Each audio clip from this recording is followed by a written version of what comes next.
Hello दोस्तों, कैसे हैं सब। मेरा नाम है हिमांशु और मैं स्वागत करता हूं आप सबका आपके अपने चैनल कॉमिक वर्ल्ड पर। तो चलिए दोस्तों, शुरू करते हैं राज कॉमिक्स में भेड़िया सीरीज की अगली कॉमिक्स, जानवर। हर एक मानव में दो प्रवृत्तियां काम करती हैं। एक इंसानी प्रवृत्ति, जिसके सक्रिय होने पर मनुष्य एक दूसरे से प्रेम करता है, सोच समझकर काम करता है और भलाई के काम करते करते देवता बनकर पूजा जाता है। और दूसरी प्रवृत्ति होती है पशु प्रवृत्ति, जिसके जागने पर वो हिंसा को उठता है, विनाश करने लग जाता है और कहलाता है जानवर। आज जंगल का ये हिस्सा करोड़ चित्कारों से गूंज रहा था। क्रां! ये चित्कारें इन लंबे कानों को अवश्य विचलित करती हैं। इन लंबे कानों का मालिक जानता है कि ऐसी चित्कारें जब उठती हैं तो जंगल के किसी हिस्से में कोई निरीह प्राणी किसी संकट में होता है। ओह, घबराओ नहीं गजराज, मैं आ गया हूँ। धूर्त शिकारियों के बिछाए शिकंजे से अब तुम आजाद हो। हाथी पुनः चिंगाड़ा, मगर इस बार उसकी चिंगाड़ में पीड़ा नहीं थी, बल्कि धन्यवाद का भाव था, जो वो अपनी जान बचाने के लिए भेड़िया को दे रहा था। हाँ हाँ, मैं समझ गया, अब जाओ। भेड़िया? अरे जेन, तुम? जेन को देखकर मुस्कुरा उठा था भेड़िया। बड़ी सुंदर दिख रही हो। म, मैं तुम्हें सुंदर दिख रही हूँ भेड़िया? चकित हो उठी थी जेन।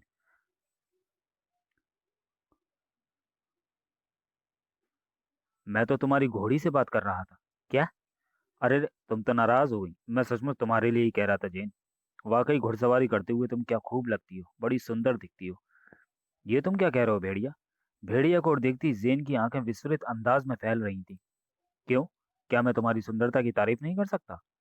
मैंने तुम्हें आज तक जंगल की सुंदरता की तारीफ करते सुना है। एक आधे इंसान को एक लड़की की सुंदरता की तारीफ करते देखकर मुझे सचमुच हैरानी हो रही है भेड़िया।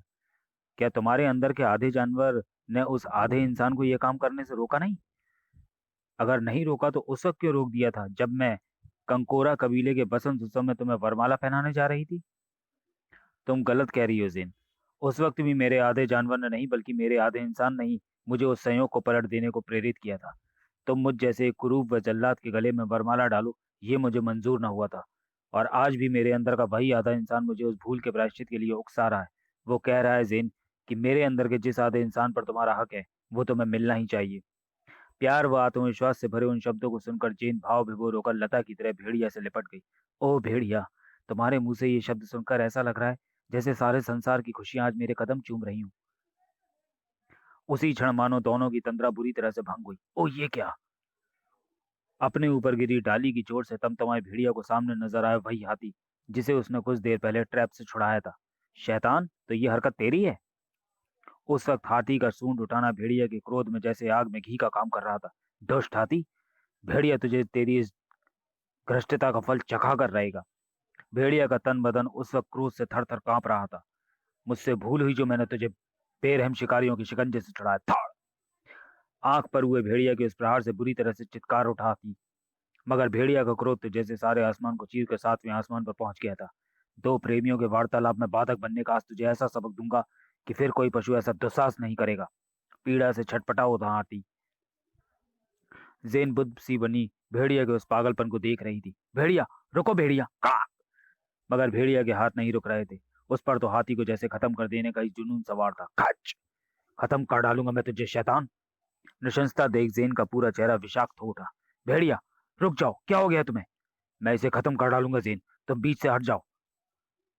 कुछ देर पहले तक भेड़िया के अंदर जागा हुआ आधा इंसान जैसे सो गया था, और उस वक्त जो जगह जगह नजर आ रहा था, वो था उसके अंदर का आधा जानवर। कट! तुम भूल गए हो कि थोड़ी देर पहले तुमने ही इसकी जान बचाई थी। तुम रक्षक हो इनके। तुम्हारा ये रूप मुझे हैरान कर रहा है भेड़िया। मेरे और तुम्हारे बीच में अगर कोई आएगा तो मैं उसका बुरा हाल कर दूंगा, मगर ये बेजुबान तो तुम्हें अपनी जान बचाने का शुक्रिया कहने आया था। देखो उस डाली को जिसने तुम पर उछाली थी। यह मीठे व रसीले फलों से लदी है। तुमने इंसान होकर भी एक पशु की भावना को नहीं समझा भेड़िया। तुम वाकई पशु हो। जेन के नफरत भरे, सॉरी, जानवर हो तुम। मैं तुमसे नफरत करती हूँ। I hate you. भेड़िया, मैं तुमसे नफरत करती हूँ। रुक जाओ जेन। मगर जेन ना रुकी। भेड़िया के कानों में गूंजते रह गए घोड़ी के पदचापों के स्वर। जेन के नफरत भरे शब्द उसके कानों में पिघले हुए लावे के समान उतरते चले गए थे। और तब आत्मग्लानि में भरे भेड़िया का हृदय जैसे पीड़ा से छटपटा उठा। नहीं! ओह ये अचानक मुझे क्या हुआ? ये मैंने क्या कर डाला?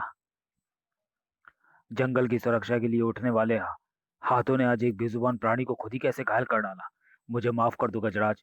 मैं अभी फूजो बाबा को तुम्हारे पास लेकर आता हूँ, वो तुम्हें ठीक कर देंगे। इधर भेड़िया के जहन में खलबली मच रही थी, जबकि इधर जंगल में एक अजीब सा उन्माद फैला हुआ था। ढोल नगाड़ों व तूतरियों के सर से गूंज रहा था जंगल। जंगली कबीले नाच गाकर जैसे किसी उत्सव की तैयारी कर रहे थे। डूबा डूबा डूबा डूबा। कबीले के जाबाज व बलशाली युवक अपने शस्त्र तेज कर रहे थे। युवतियों को किस पल की प्रतीक्षा थी, क्योंकि खुद को सौभाग्यशाली मान रही थी वे युवतियां, जिन्होंने इस बसंत में यौवन की उम्र में कदम कदम रखा था। इधर भेड़िया फूजो को लेकर वहां पहुंच चुका था, और फूजो बाबा हाथी की चिकित्सा आरंभ कर चुके थे। फूजो बाबा, इस हाथी की अवस्था देखकर जेन को मुझसे नफरत हो गई। मुझे लगता है कि वो अब मुझसे कभी बात नहीं करेगी। तो फिर उसे मना लो भेड़िया। तुम्हें ईश्वर एक नायाब अवसर देना चाहता है। मैं समझा नहीं फूजो बाबा। कल शरद पूर्णिमा है। कल की रात पूर्ण चंद्र की दूध या रोशनी में नहाकर एक दुर्लभ फूल खिलता है, जिसे जंगली नायाब कहते हैं। नायाब से जुड़ी हुई मान्यता यह है कि जो भी यह फूल लाकर अपनी प्रेयसी को देगा, उसका प्यार अमर हो जाएगा। वो जन्म जन्मांतर तक पति पत्नी रहेंगे। दृढ़ हो उठा भेड़िया का स्वर। मैं नायाब लाऊंगा बाबा। तब फूजो उसे बताने लगा नायाब के विषय में, जिसके लिए उसका ये सफर प्रातः से ही आरंभ हो जाना था। जेन के हृदय से नफरत को उखाड़ फेंकने के लिए मुझे नायाब लाकर उसे देना ही पड़ेगा। मगर भेड़िया एक अकेला ही नहीं निकला था उस सफर पर। जंगल में युवकों को तो आज के दिन का बेसब्री से इंतजार रहता है। वो भी निकले थे इस सफर पर। नायाब नायाब। हर किसी की जुबान पर था एक ही नाम, नायाब नायाब नायाब। हर कोई नायाब तक सबसे पहले पहुंचकर उसे हासिल करना चाहता था, और उसके लिए कोई भी कुछ भी करने को तैयार था। कराड़ा, तुम बोगा, आगे बढ़ने की हिम्मत ना करो। खच। हा हा हा, नायाब नायाब। जंगल के हर कोने में भीषण जंग शुरू हो चुकी थी। साए साए कर घूमे कंटेरा, और ये जंग खूनी थी। नायाब नायाब, फंगा फंगा। फंगा नाम के उस शस्त्र की भयानकता खून की बौछारें उड़ा देने वाली थी।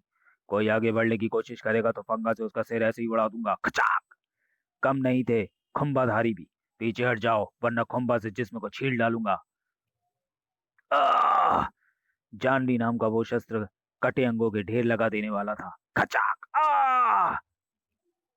जंगल में आए हुए उस तूफान से अनभिज्ञ भेड़िया भी अपनी मंजिल की ओर तेजी से अग्रसर था। नायाब पाकर जेन अवश्य ही प्रसन्न होगी, और नायाब की विशेषता जानकर तो और भी ज्यादा। फूजो बाबा ने उस फूल के विषय में बताकर मेरा भय संकट दूर कर दिया, जो जेन की नाराजगी से उठ खड़ा हुआ था। और अचानक दहल गया भेड़िया। ओह भेड़िया देवता, ये क्या? कटा हुआ बाजू? बहता हुआ खून बता रहा है कि इस कटे हुए अधिक समय नहीं बीता है। आगे बढ़े भेड़िया को खूनी हंगामे के आसार दिखाई दे पड़ने लगे। कटा हुआ सिर? इसे भी थोड़ी देर पहले काटा गया है। इस सिर और हाथ के रंग का फर्क बता रहा है कि ये दोनों अंग अलग अलग व्यक्तियों के हैं। शंकित हो उठा भेड़िया का मस्तिष्क। ओह, पूजो बाबा कह रहे थे कि जंगल का हर युवक उस फूल को पाना चाहता है। कहीं वहां तक पहुंचने के लिए कोई खून खराबा तो नहीं हो रहा है?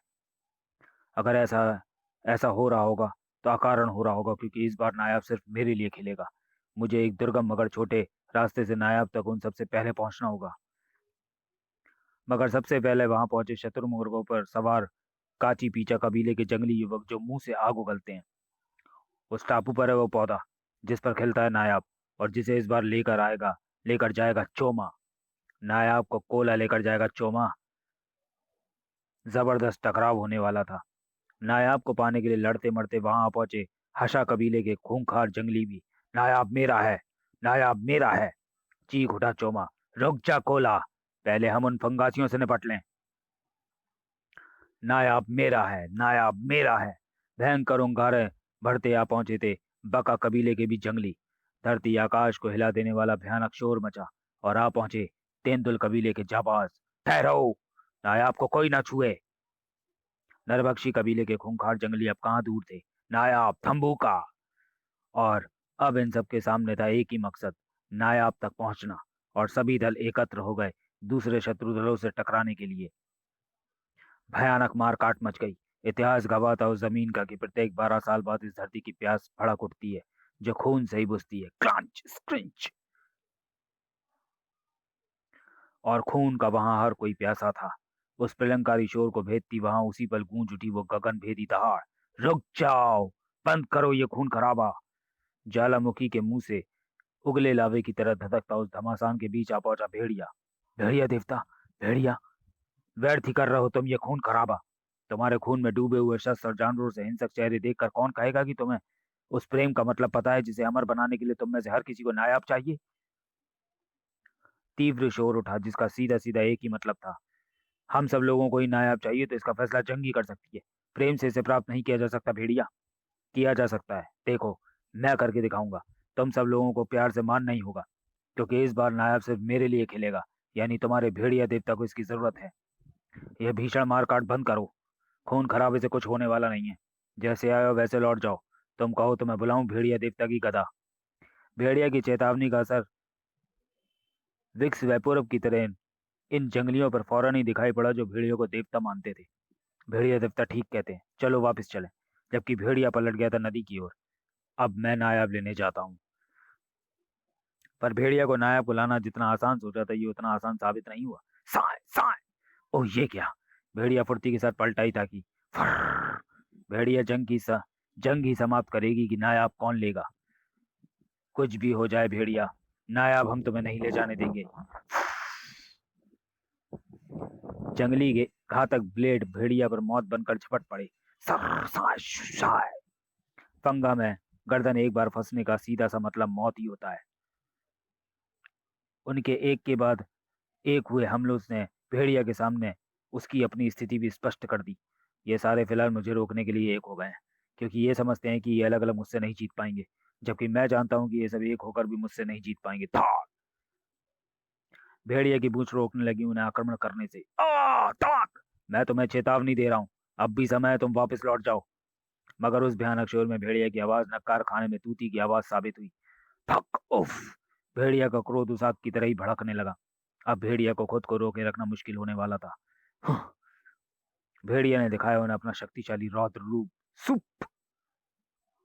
फंगा ने कस दिया भेड़िया की गर्दन में शिकंजा। हा हा हा हा हा भेड़िया, अब अपना सिर धड़ से जुदा हुआ समझ। एक पल से भी कम समय मेरे पास बचने के लिए। भेड़िया ने उसी पल आह्वान किया अपनी गदा का। जय भेड़िया देवता, मदद। वह उंगली ब्लेड वह जंगली ब्लेड आपस में ना मिला सका और भेड़िया ने उसकी जान को उसके जिस्म में से खींच लिया। भेड़िया ने फंगा को एक झटके से अपने गले से निकाला और अब तुम सब एक एक करके मरोगे। भेड़िया के जिस्म पर टूट पड़ी मौत की बिजलियां। सवाक खच। मगर बाजी अब पलटने वाली थी। भेड़िया की आंखों व चेहरे के जर्रे जर्रे में हिंसकता भर गई। खूंखार हो गया भेड़िया। था। नदी का पानी लाल होने लगा। भेड़िया देवता की प्रलंकारी गदा के आगे कहाँ ठहर पाते जंगली। किस लिए हो रहा था ये सारा खूनी संहार? केवल एक फूल के लिए, उस फूल नायाब के लिए जो 12 सालों में एक बार खिलता था। शरद पूर्णिमा की चांद की दूंधी रोशनी में खिल रहा था नायाब। जबकि लाशों व खून की धरती को पार कर भेड़िया ने वहां कदम रखा। ओह, ये रहा नायाब। आखिर मैं पहुंच ही गया नायाब तक। आखिर मैंने पा ही लिया इसे। क्या हो गया था भेड़िया को? जंगल में शांति स्थापित करते करते उसे खून से कैसे नहला दिया उसने। तभी एक हवा के झोंके ने भेड़िया के अरमानों पर लाल स्याही पोत दी। फूल को पाकर जेन इससे भी ज्यादा खिल उठी। नायाब खून से सन गया। मगर अब भेड़िया को वो रक्त दिखाई ना पड़ रहा था। उसे तो चारों ओर दिखाई पड़ रही थी जेन, सिर्फ जेन। जेन। भेड़िया। भेड़िया को देखकर जेन जिस अंदाज में उठकर खड़ी हो गई उसे देखकर साफ लग रहा था कि फूजो बाबा उसे नायाब के विषय में सब कुछ बता चुके थे। जेन, मैं नायाब ले आया, और ये सिर्फ तुम्हारे लिए है। ओ भेड़िया, मुझे तो यकीन ही नहीं हो रहा कि फूजो बाबा मुझे इस फूल की सारी विशेषता बता चुके हैं। मगर फूल भेड़िया के हाथ से लेती ठिठक गई जेन। ये क्या, तुम्हारा सारा शरीर तो खून और घावों से भरा पड़ा है। चांदनी की तरह पवित्र ये फूल भी रक्त रंजित हो रहा है। मैं रक्त बहाना नहीं चाहता था मगर मजबूर हो गया, वरना ये फूल मैं तुम तक ना पहुंचा पाता। तड़प उठी थी जेन। ओह भेड़िया, केवल एक फूल के लिए तुमने रक्तपात को रोकने के स्थान पर उसमें और आग भर दी। एक बार फिर सिद्ध कर दिया तुमने कि तुम पूरे जानवर हो। मुझे तुम्हारी ये हिंसा, पशुता व खून में डूबा प्रेम नहीं चाहिए भेड़िया। मुझे भेड़िया इंसान के रूप में चाहिए, जिसे मैं प्यार कर सकूं। चले जाओ तुम यहाँ से, क्योंकि तुम्हारी जिस पशुता के लिए मैंने तुमसे नफरत की थी वो तुम में अभी भी कायम है, बल्कि और बढ़ गई है। इधर उसी समय वह अज्ञात व रहस्यमय शक्ति अपनी किसी कामयाबी पर प्रसन्न थी। सब कुछ वैसे ही हो रहा है जैसा मैंने सोचा था, पर अभी और भी बहुत कुछ होना बाकी है। इंतजार है तो केवल वक्त का। कैसी थी वो अज्ञात व रहस्यमय शक्ति? क्या कोई जाल बुना जा रहा था भेड़िया के खिलाफ? ऐसे और इन जैसे कई सवालों के जवाब जानने के लिए इंतजार कीजिए भेड़िया सीरीज की अगली कॉमिक्स, कोबी और भेड़िया का। तब तक के लिए धन्यवाद।